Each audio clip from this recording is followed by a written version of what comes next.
When Russian troops crossed into Ukraine on February 24, 2022, Moscow expected a lightning victory. The plan was simple: topple the government in Kyiv within days, occupy the capital, and force Ukraine to surrender before the West could react. Russian President Vladimir Putin called it a special military operation. He expected a quick and decisive win. Instead, it became a prolonged campaign marked by major strategic setbacks for Russia.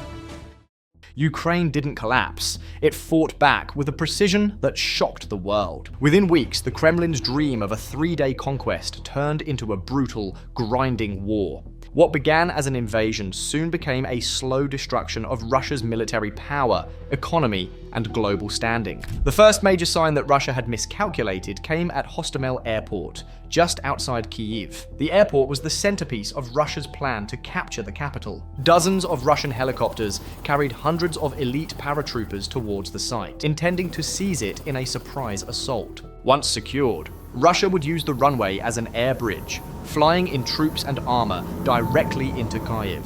The tactic had worked before in Czechoslovakia in 1968, in Afghanistan in 1979, and again in Crimea in 2014. But this time, Ukraine was ready. The airport had been fortified with anti-aircraft guns, man-portable air defense systems, and wrecked vehicles blocking the runway. Ukrainian radar, built from old Soviet systems, but upgraded with NATO assistance, tracked the Russian aircraft before they arrived. As the helicopters approached, Ukrainian forces opened fire, shooting several down. The assault that should have ended the war instead marked the beginning of Russia's defeat. Though Russia briefly captured the airfield, the damage was catastrophic.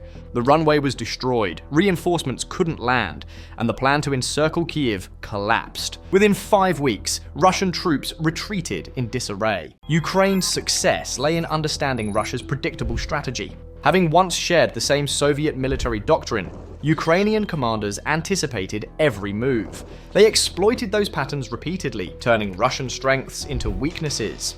That same mastery reappeared months later in one of the most brilliant maneuvers of the war, the Kharkiv counteroffensive of September 2022. After months of stalemate, Russia had captured the city of Izium, turning it into a key logistics hub for its northern front.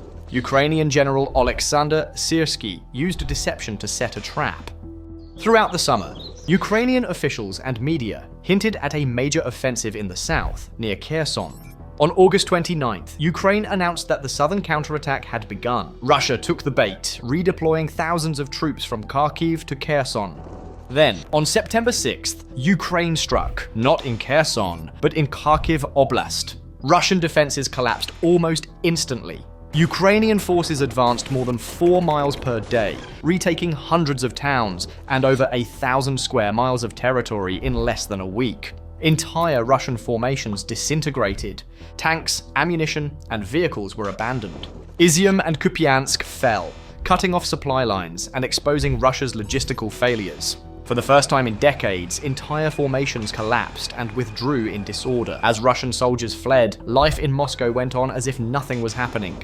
Citizens celebrated the city's 875th anniversary, while their army suffered one of the most humiliating defeats in modern history. 2 years later, Ukraine took the fight beyond its borders. In August 2024, it launched an audacious raid into Russia's own territory, striking Kursk Oblast and seizing hundreds of square miles of land. The move was both symbolic and strategic. It shattered the illusion that Russia's homeland was untouchable and forced Moscow to pull tens of thousands of troops from other fronts. It undercut perceptions of imminent nuclear escalation and contributed to reduced Western restrictions. Ukraine's cross-border incursion suggested a low likelihood of nuclear escalation based on observed restraint, emboldening Western nations to supply longer-range weapons. Within months, F-16S, Mirage 2000s, and advanced missile systems began arriving, this time authorized to strike deep into Russian territory. Meanwhile, Ukraine was rewriting the rules of warfare through technology.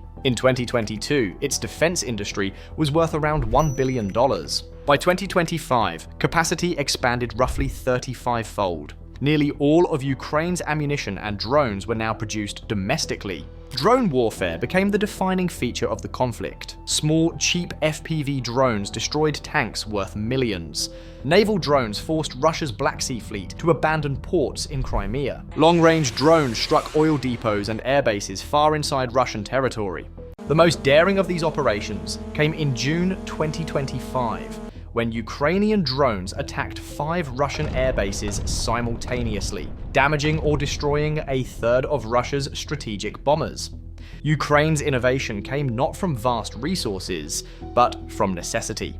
Its defense industry evolved into a decentralized network of over 900 suppliers, from major factories to small garage workshops. Through digital coordination platforms like Brave One, any breakthrough in design could spread nationwide within days. A prototype tested on the battlefield could be mass-produced within months. This speed of innovation gave Ukraine an edge that Russia's rigid command structure could never match. Western weapons bought Ukraine time to build this capacity. The arrival of HIMARS rocket systems in mid-2022 transformed Ukraine's ability to strike high-value targets with precision. Patriot batteries later protected cities from missile attacks, even intercepting hypersonic Kinzhal missiles once claimed to be unstoppable. And when F-16S and Mirage fighters joined the skies in 2024, Ukraine finally gained the ability to challenge Russian air superiority. But Ukraine's commanders understood a harsh truth. They could not win by numbers alone. The country's strategy shifted toward minimizing casualties and maximizing Russian losses. Soldiers rotated more often to prevent exhaustion. Artillery was used sparingly and with precision to avoid detection. Troop movements were guided by constant drone reconnaissance. Command posts were set up in civilian buildings that could be evacuated instantly if discovered. By early 2025, Russia's territorial gains had slowed to a crawl. The army needed 5 times as many assaults to capture a single square kilometer as it had the previous year. Intelligence estimates suggested Russia had lost over half of its available military equipment, around 23,000 vehicles and weapons, while Ukraine's losses were less than half that number. Russia's industrial reserves were crumbling. Its tank production could not replace battlefield losses. Factories pulled decades-old T-62S and even museum-grade T-34S from storage. Many were used only for propaganda. Analysts warned that Russia's stockpiles could run out within a year unless production somehow tripled, a near impossibility under Western sanctions. The economic strain was just as severe. Defense spending consumed about 40% of Russia's federal budget, while oil and gas revenues, the core of its economy, plummeted by more than a third. Drone strikes on refineries cut production, European price caps reduced profits, and China and India bought Russian oil only at steep discounts. With sanctions tightening, Russia turned to shadow fleets and backdoor trade, eroding profit margins further. Human losses were even worse. More than 1 million Russian soldiers had been killed or wounded by 2025, with daily casualty rates surpassing 1,000. Recruitment collapsed. Prisons emptied. North Korea was reportedly sending small numbers of troops and ammunition, but they made little difference. Meanwhile, Russia's workforce shrank as millions of men were drafted or fled abroad. Skilled engineers and laborers vanished from factories, paralyzing production. Even Russia's defense exports, the pride of its global influence, fell by over 90%. Nations once eager to buy Russian arms watched them fail against Western and Ukrainian technology.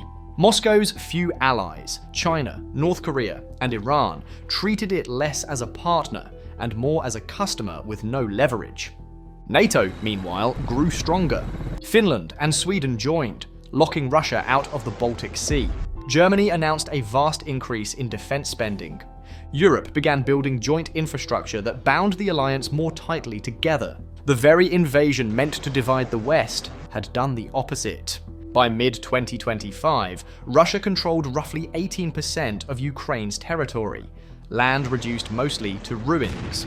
To hold it, Russia suffered more than 1,000 casualties a day.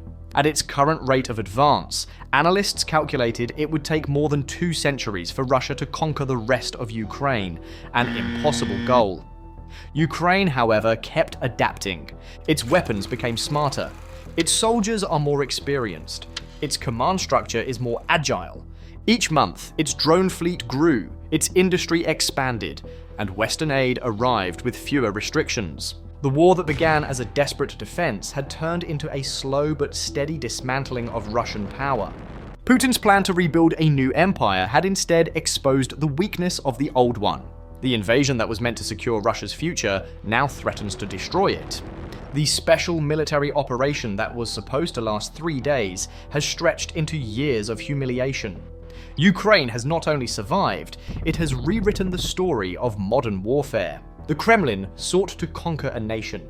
Instead, it awakened one.